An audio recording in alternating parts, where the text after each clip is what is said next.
People come and see me individually because they're unhappy and they want to not be unhappy, or they come to me as a couple because one of them, at least, wants to save the relationship. The other one might come because they're being passive, or because they're going through the motions of wanting not to appear as the problem.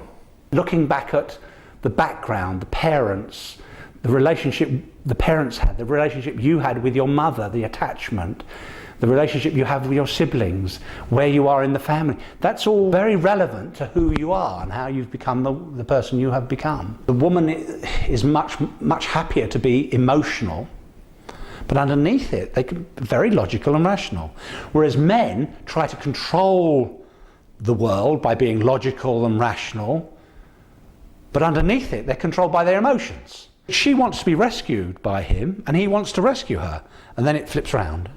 He wants to be rescued, but he wants her to be a bit like a good mother instead of a controlling mother, instead of an angry mother. They're not communicating. They need to be able to explain and communicate why they get angry, why they find it difficult to cope with the limitations. So for both of these people, their original idealized fantasy can't possibly be realized. Not going to ever be.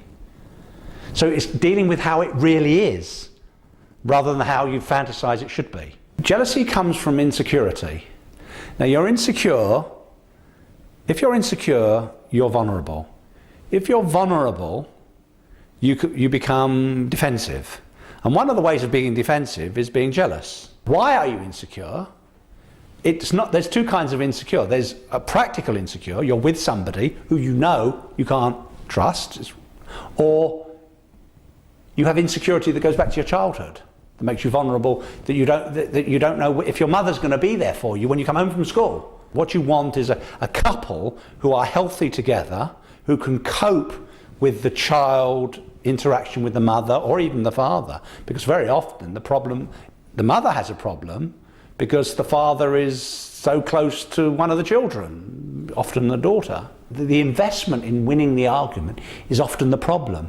We're trying to make the other person agree with the way we see the world, which is not going to happen.